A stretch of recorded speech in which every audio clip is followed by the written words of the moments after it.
வணக்கம். 28,000 பெண் குழந்தைங்களுக்கு கர்ப்பவாய் புற்றுநோய தடுக்கிறதுக்கு தடுப்பூசி போடுறேன் அப்படின்னு சொல்லிட்டு அரசாங்கம் விளம்பரம் பண்ணிட்டு இருக்கிறாங்க. இந்த தடுப்பூசிய குத்திட்டு உங்க குழந்தைகளுடைய எதிர்கால வாழ்க்கைய கேள்விக்குறியாக்கிறாதீங்க அப்படின்றதுக்காக தான் இந்த வீடியோ. அதாவது எதையாவது இலவசமா குடுக்குறோம் அப்படின்னா, உடனே கியூல போய் முதல்ல நின்னுக்கிறது. உங்க பெண் குழந்தைகள் ஒண்ணும் வந்துட்டு ஒரு அ சோதனை எலி இல்ல. அ முதல்ல இந்த ஹெச்பிவி கர்ப்பவாய் தடுக்கும் புற்றுநோய் கர்ப்பவாய் புற்றுநோய் அப்படிங்கிறது என்ன? செக்சுவல் இன்டர்கோர்ஸ் இருக்கிற மக்களுக்கு மட்டும் தான் இது வரும் அப்படிங்கிறாங்க. உங்க குழந்தைங்களுக்கு செக்சுவல் இன்டர்கோர்ஸ் வச்சுக்கிற வயசாயுது. அ இன்னொரு 20 வருஷம் கழிச்சு வராது அப்படின்றதுக்கு என்ன உத்தரவாதம் இருக்குது? எந்த தடுப்பூசியுமே ஒரு நோய தடுக்கும் அப்படிங்கிறதுக்கான எந்த விதமான முழுமையான அறிவியல் பூர்வமான ஆய்வு செஞ்சு வெளியிடப்பட்ட எந்த தரவுமே கிடையாது. தடுப்பூசிகள் நல்லா வேலை செய்யுது, அருமையானது, பக்க விளைவுகள் இல்லாதது, பாதுகாப்பானது இப்படின்லாம் சொல்றது எல்லாமே ஒரு கட்டுக்கதை, ஏமாத்து வேலை. சரிங்களா? இது எதுவுமே வந்து பார்த்தீங்கன்னா, உங்களால சோதனை செஞ்சு தெரிஞ்சுக்க முடியாது. இதுக்கு உதாரணமா வந்துட்டு பார்த்தீங்கன்னா, இது வந்துட்டு உங்களுக்கு கட்டாயம் இல்ல அப்படிம்பாங்க. ஆனா எல்லாரும் போட்டுக்கணும் அப்படிம்பாங்க. கொரோனா ஊசி அப்படித்தானே குத்தி விட்டாங்க.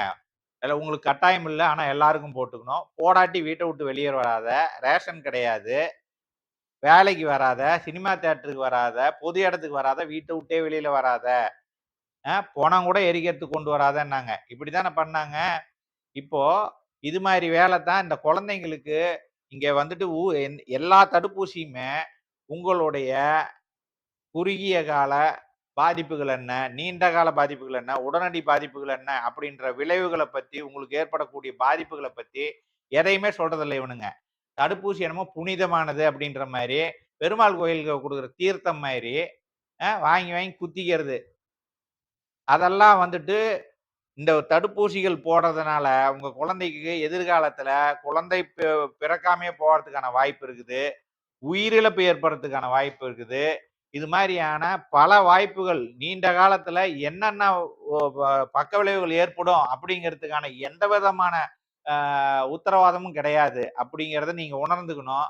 தடுப்பூசி வந்து ரூ. 28,000 தடுப்பூசி இலவசமா குடுக்குறாங்க அப்படின்னு போய் குத்திக்கிட்டு, கடைசியில உங்க குழந்தையோட வாழ்க்கைய கேள்விக்குறி ஆக்கிறாதீங்க.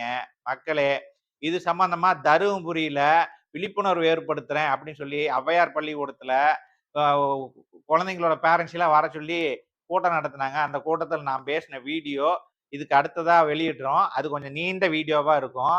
அத முழுமையா பார்த்தீங்கன்னா, உங்களுக்கெல்லாம் உண்மை என்னன்னு புரியும். அதனால சூதானமா இருந்துக்கங்க மக்களே. குழந்தைகளோட பாதுகாப்பு தடுப்பூசி போடுறதுனாலயோ, மருந்து மாத்திரை சாப்பிடுறதுனாலயோ உங்க வாழ்க்கை ஆரோக்கியமா ஆயிடாது. உங்க ஒவ்வொரு மனிதனோட உடம்புலயும் இயற்கையாவே ஆரோக்கியம் இருக்குது. உடம்பு தனக்கான ஆரோக்கியத்த ஏற்படுத்திக்கும்.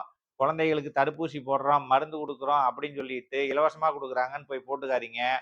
உங்களுக்கு எப்ப தேவைன்னு படுதோ, ஏதாவது நோய் வந்தா, அப்ப வந்துட்டு ஆஸ்பத்திரிக்கோ, அலோபதி ஆஸ்பத்திரிக்கோ, இல்ல சித்தா, ஆயுர்வேதா, யுனானி, ஹோமியோபதி இந்த மாரியான மருத்துவ முறைகள்ல எது உங்களுக்கு புடிக்குமோ அதுக்கு போலாம். இல்ல எனக்கு மருந்தே வேண்டாம்.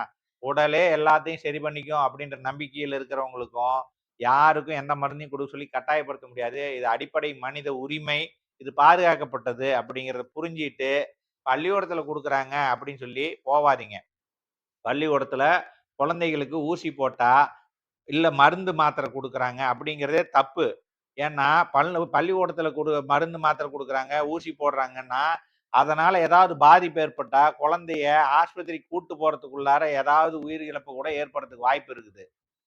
இவங்க நல்லா கவனிச்சு பாருங்க. அங்க வந்த பெற்றோர்கள்லாம் என்கிட்ட சொல்றாங்க, "இவங்க கரெக்ட்டா வெள்ளிக்கிழமை தான் சார் அந்த ஊசி போடுறது, மருந்து குடுக்குறதெல்லாம் பண்றாங்க. சனி, ஞாயிறு லீவ் விட்டுறாங்க. புள்ளைங்களுக்கு என்ன பிரச்சனைனாலும் வூட்ல பார்த்துக்குவாங்கன்னு விட்டுறாங்க" அப்படின்றாங்க. அப்ப வெள்ளிக்கிழமை ஊசி குத்தி விட்டா, சனி, ஞாயிறுல புள்ள வூட்ல செத்தா கூட, இவங்களுக்கு நான் போட்டு செத்தது இல்ல. வூட்டுக்கு கூட்டு போய் செத்து போயிட்டாங்க அப்படின்ற மாரி. போலீஸ்காரன் அடிச்சு வெளுத்து, வெளியில போனதுக்கு அப்புறம் வூட்ல போய் சாவறான் பாத்துங்க. அந்த மாரி தான் இதுவும்.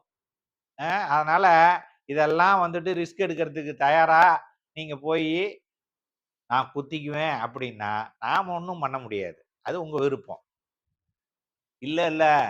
இதெல்லாம் நான் குத்திக்கிறதுக்கு தயாரா இல்ல. இதுல ஏதோ பித்தலாட்டம் இருக்குது. இது வந்துட்டு எனக்கு அவசியம் இல்ல. இது அப்படின்னு நெனச்சீங்கன்னா, உஷாராயிட்டீங்கன்னா, அதுவும் நல்லது. உங்க நல்லது தான். சாய்ஸ் உங்களுது தான். எச்சரிக்கை குடுக்க வேண்டியது நாம குடுத்தாச்சு. ஏன்னா, ஒரு தடுப்பூசி நல்லது அப்படின்னு சொல்லி எப்பயுமே வந்துட்டு ப்ரமோட் பண்ணக்கூடாது. ஆனா, இந்த திருட்டு கவர்மெண்ட்டு தடுப்பூசி நல்லதுன்னு தான் ப்ரமோட் பண்றானுங்க. தடுப்பூசியில இருக்கிற பாதகத்த எங்கேயுமே சொல்ல மாட்டேங்கிறானுங்க. அதனால இதுல இருக்கிற சூழ்ச்சிய புரிஞ்சுகிட்டு, இவனுங்க வியாபாரத்துக்கு நீங்க பலிகடா ஆயிறாதீங்க மக்களே! நன்றி, வணக்கம்.